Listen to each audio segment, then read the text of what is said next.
Juan, Evangelio según San Juan, capítulo 13, 34 y 35. Un mandamiento nuevo os doy, que os améis unos a otros, como yo os he amado, que también os améis unos a otros. En esto conocerán todos que sois mis discípulos, si tuvierais amor los unos con los otros. Palabras de nuestro Señor Jesucristo. Pregunto, mis queridos y amados hermanos, ¿cuál es el mandamiento? ¿Cuál es el mandamiento? Que nos amemos unos a otros, justo como Él nos ha amado. Propongo como mensaje: un cristianismo sin amor a Dios y sin amor al prójimo no representa al Señor Jesucristo. Hay congregaciones hoy, y me refiero a congregaciones que rotulan iglesia fulana de tal. No quiero decir más nombres. No estoy juzgando ni criticando. Aparecen en las redes sociales, aparecen en todo el mundo. Pero ¿cuántas de estas congregaciones han dejado de representar al Señor Jesucristo? Inclusive en el libro del Apocalipsis se menciona a una de las 7 iglesias que tenían mucha riqueza, eran muy ricos, era mucha gente la que conformaba esta iglesia. Tenían coro, tenían instrumentos, tenían pastor, tenían todo, un gran edificio lujoso. Pero en el Apocalipsis 3:20, el Señor Jesús está tocando la puerta.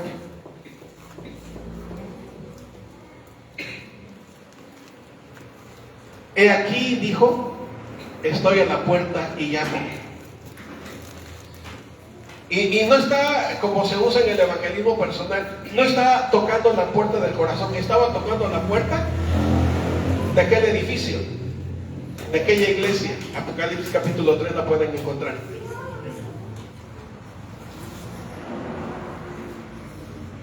¿Y cuántas congregaciones hoy están exactamente igual, con shows dentro del culto? Pastores disfrazándose de boxeadores, de luchadores, de Superman, de Batman. Un día vi en la red social que un pastor se disfrazó de Batman.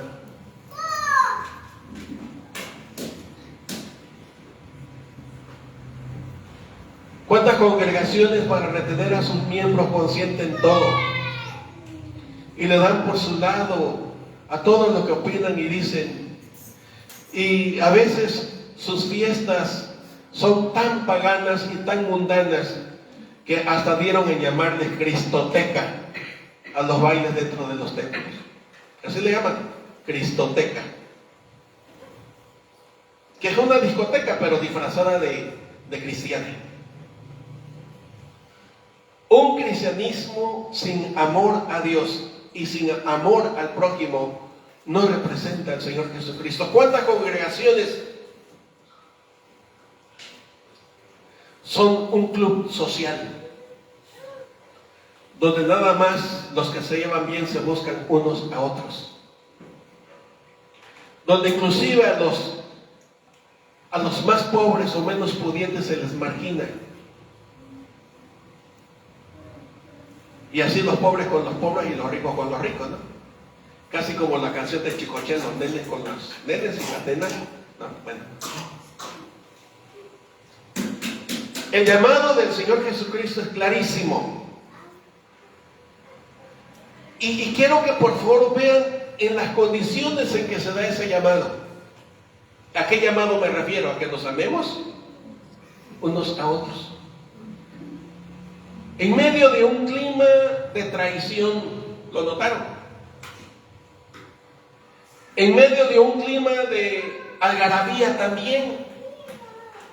Porque inclusive los discípulos, como el resto de la gran mayoría que le habían clamado 4 días antes, en aquel domingo llamado Domingo de Ramos o Domingo de Palmas, como quieran llamarle ustedes, Cuando Jesús montado en un pollino entró a Jerusalén y la gente le vitoreaba diciendo: Hosana, Hosana al que viene en el nombre del Señor. Y todo el mundo creía que pronto Israel sería otra vez la cabeza de las naciones, porque el Mesías le restauraría el reino. Inclusive recuerden que Jesús fue crucificado como el rey de los judíos, así decía su epitafio, ¿no? Mucha emoción, pero sentimientos encontrados. Por un lado entusiasmo, por un lado alegría, pero por el otro lado celos. ¿Y quiénes estaban celosos? ¿Quiénes eran los celosos? Los religiosos de su época, en sus diferentes versiones. Sí, porque ya en aquel tiempo también había versiones religiosas. Los saduceos, que era la clase alta, los pudientes, los ricos. Los fariseos, los que eran estrictos a la ley de los mandamientos, pero que Jesús le llamó sepulcros blanqueados, porque solamente exigían y decían, pero no hacían, ¿se acuerdan? O de los escribas que sabían muy bien las escrituras, pero que no la vivían, que no la ponían en práctica. Por eso digo que un ambiente de celos, de desprecio, de rechazo y de traición. ¿Qué dijo Jesús en medio de ese ambiente? Se lo vuelvo a leer. Un mandamiento nuevo os doy, que os améis unos a otros como yo os he amado, que también os améis unos a otros. Y miren lo que él recalcó: en esto conocerán todos que sois mis discípulos. Repito, Jesús dijo: en esto conocerán todos que sois mis discípulos, si tuvierais amor los unos con los otros. ¿Cuál es el signo que nos da a conocer ante el mundo que somos discípulos de Cristo? El amor. De ahí que es ridículo que en la iglesia del Señor haya pleitos, haya divisiones, que en algunas congregaciones que le llaman sesión de negocio a los cultos administrativos, tomen ese lugar para pelearse unos y otros, y tomen ese lugar para ofenderse e insultarse unos a otros. Eso no es de Dios. Le dije en el transcurso del culto, no es posible que como creyentes en Jesús y al pelearnos o al disgustarnos con nuestra esposa estemos enojados, y voy a usar una palabra muy popular, jetones. Andamos ahí con nuestra jeta, ¿no? Y luego al acostarnos nos acostamos de lado dándonos la espalda. Digo, a lo mejor soy exagerado y a lo mejor cómico lo que estoy diciendo, pero es la realidad. O que los hijos desprecien a sus padres porque estos son pobres. O porque los hermanos estén peleando la herencia y se dejen de hablar. ¿Cómo es posible eso? ¿No practican la fe de Cristo? Sí, vienen a cantar los domingos que tenemos un Dios poderoso y grandioso. Pero recuerden lo que dijo el apóstol Pablo ahí en Corintios, 1 Corintios capítulo 13. Si yo hablase lenguas angélicas y no tengo amor, y si aún sacrificara mi cuerpo para ser entregado y lo quemaran, y la idea es que se quemara con leña verde, imaginen cómo se va a quemar un cuerpo con leña verde, poquito a poquito, de nada me sirve. Soy como un címbalo, un platillo. Ese es el címbalo, un platillo que solo provoca ruido. El amor que nos enseña la palabra de Dios y directamente Jesús es un amor práctico que se manifiesta en acciones concretas en beneficio de los demás y no de nosotros mismos.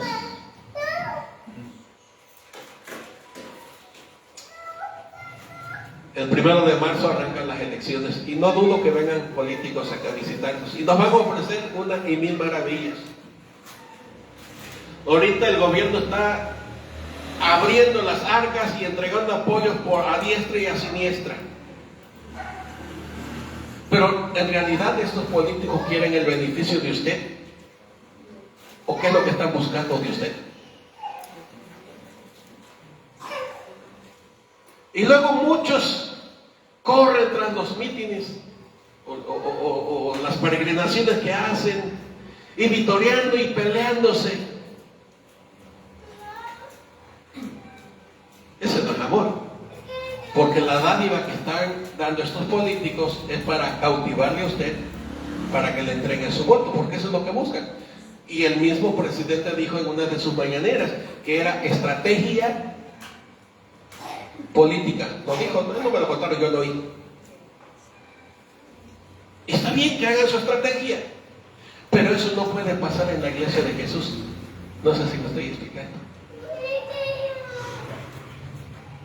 Un cristianismo sin amor a Dios y al prójimo, en términos prácticos, honestos y correctos, se manifiesta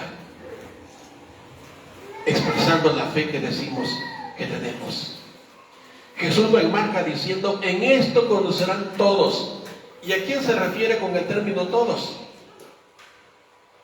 A todos los demás. En esto conocerán todos que son mis discípulos, que se amen unos a otros.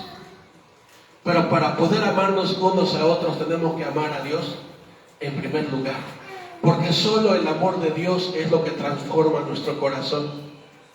Solo el amor de Dios es el que cambia nuestra manera de pensar. Solo el amor a Dios es lo que cambia nuestra manera de ver la vida diaria.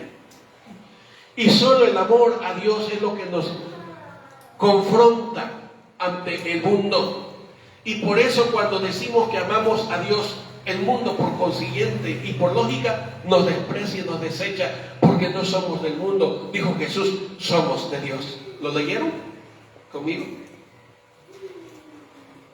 El mundo los aplaude, el mundo corre tras ellos porque son del mundo, pero a nosotros nos cuestionan, nos señalan, nos difaman, nos critican, nos juzgan. Eso es lo que hace la diferencia entre un creyente, discípulo de Jesús, y uno que solamente dice que cree. Porque el que dice que cree no obedece, no respeta la palabra, no lo honra y no está dispuesto a servirle. Y aquí debemos de hacer una pequeña reflexión, usted y yo.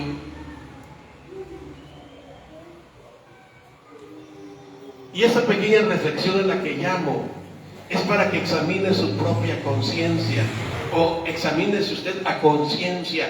¿De veras ama a Dios? ¿De veras lo honra? ¿De veras lo glorifica? ¿De veras lo quiere respetar? ¿De veras lo obedece?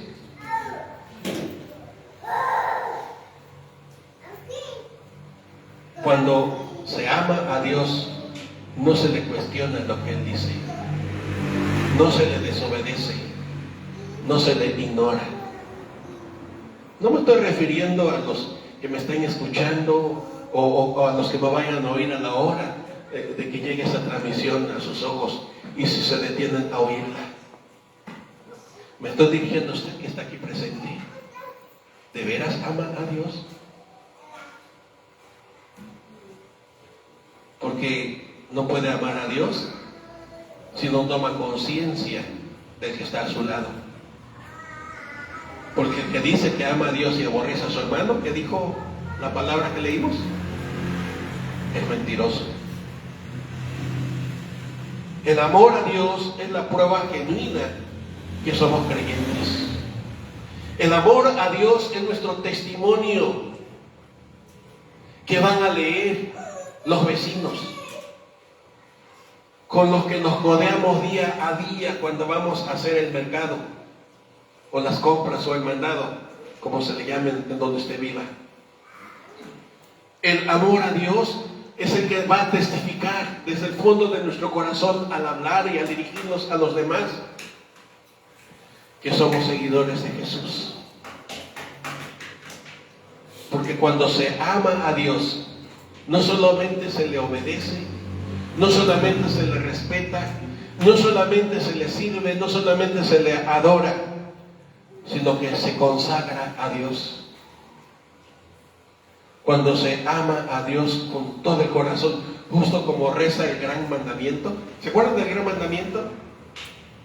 Amarás. Bueno, desde el principio, desde el Deuteronomio: oye Israel, Jehová nuestro Dios, Jehová uno es.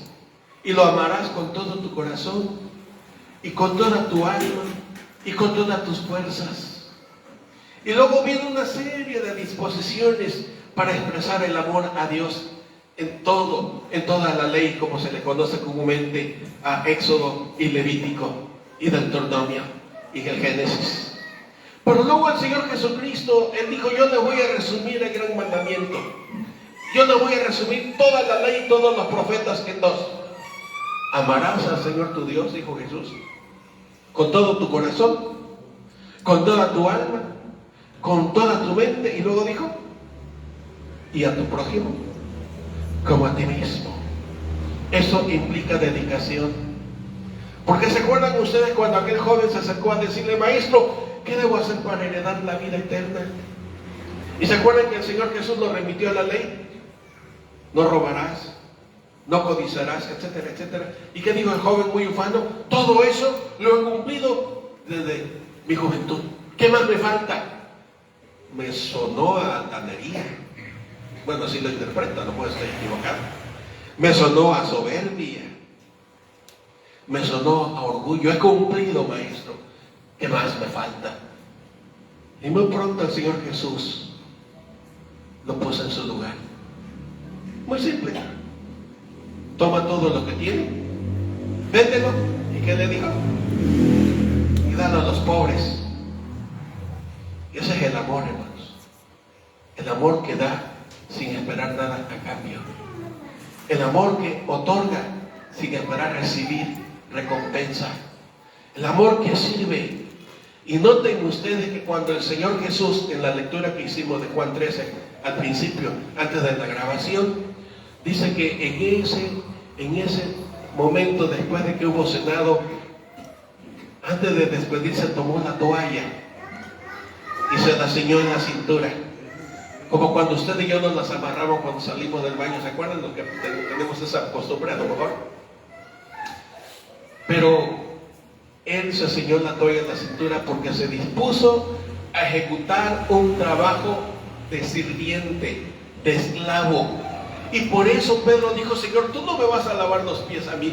Porque Pedro sabía que ese era un trabajo de esclavo, propio del sirviente más último o el más menor de todos. Y le dijo el Señor Jesús: no estás entendiendo lo que estoy haciendo, pero llegará el momento en que lo entiendas. Porque ustedes me llaman Señor y Maestro y lo dicen muy bien. ¿Qué dijo Jesús? Porque lo soy.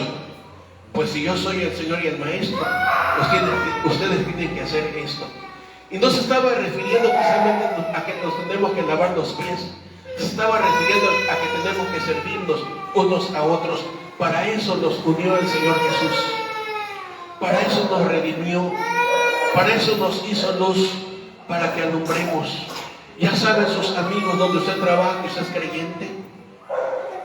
Ya saben sus compañeros de escuela, usted que es preparatoriano, universitario, que usted es un creyente en Jesucristo. Usted que va a la primaria, a la secundaria, ya saben que usted es un seguidor de Jesucristo por su forma de ser. Allá donde usted trabaja, en su empresa, en su oficina, en su consultorio, saben que usted es un hijo de Dios. Quizás lo que voy a decir va a sonar como crítica, pero hoy muchos profesionales han olvidado la razón de su profesión. Y algunos profesionales prestan su servicio ya no para servir al semejante, sino porque lo ven como un medio de vida. Yo no estoy diciendo que no deban cobrar, pero a algunos, miren, para muestra un botón, ahora que estuve en Veracruz fui a comprar un medicamento que en las farmacias de aquí de Catemaco lo consigo en 100. ¿Saben cuánto me lo está mandando en el puerto de Veracruz? El mismo medicamento, 3 veces más caro. Aquí lo consigo en 100, allá me estaban cobrando 286 pesos. El mismo medicamento. Y era una farmacia de las consideradas término medio, o sea, no una farmacia de renombre, término medio. No nos dicen desde la mañanera que la salud es un derecho al que tenemos todos los mexicanos. ¿Y cuánto nos cuesta un medicamento hoy día? Un desenfriolito, ¿cuánto nos cuesta? Porque el servicio se ha perdido. Y peor cuando decimos que somos creyentes y no estamos listos para servir a los demás. ¿Cuántos creyentes se sientan y esperan a que nos sirvan en lugar de ponerse de pie y servir?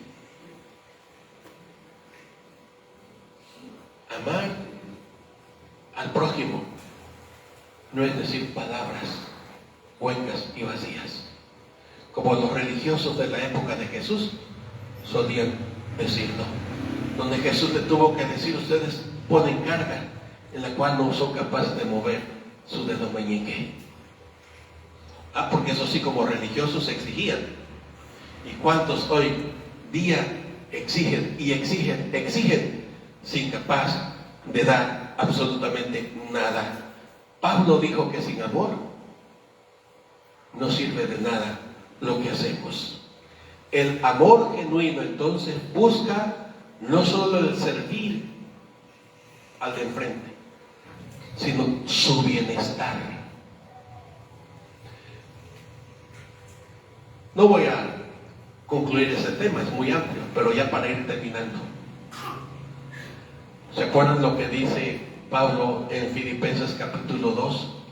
Haya pues ese sentir en ustedes, el sentir que hubo en Cristo. ¿Y cuál era el sentir de Cristo? Dice: no se aferró a ser igual a Dios, porque era Dios mismo. Samuel, en su lluvia de texto, le tocó decir que en el principio era el verbo, y el verbo era Dios, y el verbo estaba con Dios porque el verbo era Dios. El verbo se refiere a Jesús.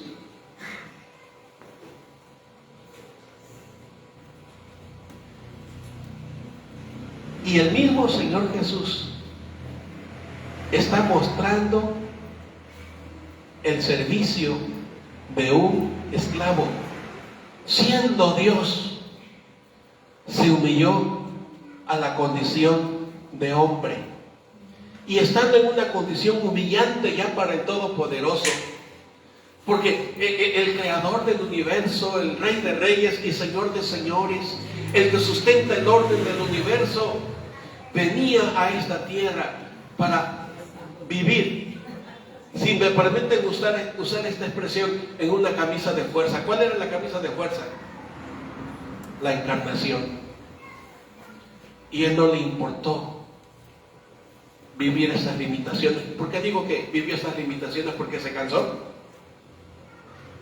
porque sufrió, porque se angustió. Leímos que se había conmovido, que se angustió. Tuvo hambre, tuvo sueño,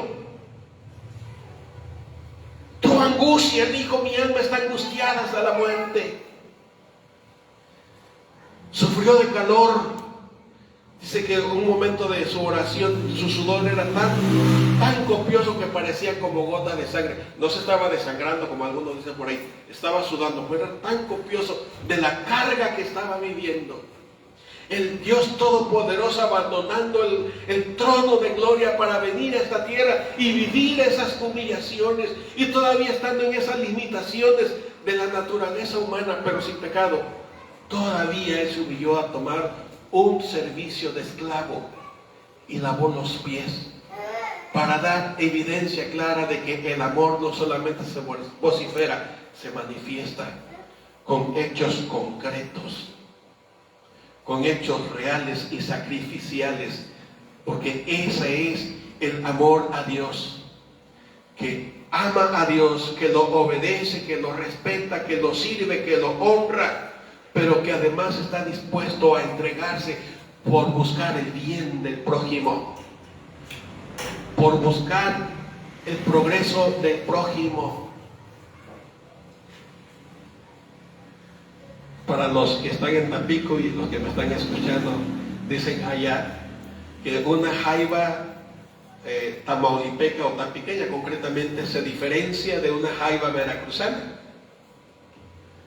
Porque dicen que la jaiba veracruzana la coge el pescador y la echa en cubeta y anda dando vuelta la jaiba. Anda dando vuelta la jaiba. Pero dicen que la jaiba tampiqueña, dicen ellos, me lo contó tampiqueño, por eso lo estoy diciendo, que cuando la echa el pescador en la cubeta, la jaiba empieza a salir.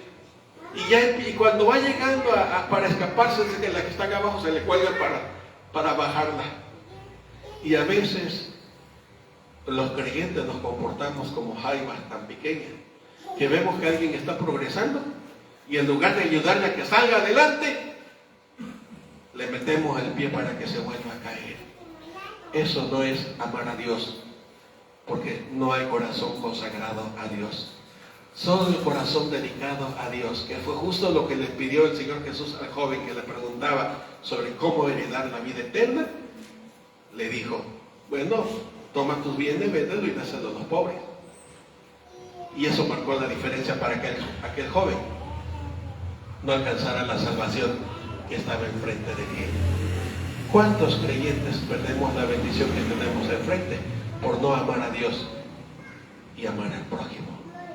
Mis queridos y amados hermanos, la verdadera iglesia se conoce por vivir en el amor de Dios, sirviendo a los demás. Porque un cristianismo sin amor a Dios y sin amor al prójimo no representa al Señor Jesucristo. Pues Él dijo, en esto conocerán todos que son mis discípulos, en que se amen unos a otros. Y el amor entre unos y otros deriva del amor que tengamos a Dios. Pues no podemos decir que amamos a Dios y no le hablamos a nuestros semejantes. Podemos decir que amamos a Dios y le negamos el saludo a nuestro semejante. Le negamos el servicio, le negamos su bienaventuranza. Que la palabra de Dios, el Espíritu Santo, la hinque en nuestros corazones. Amén.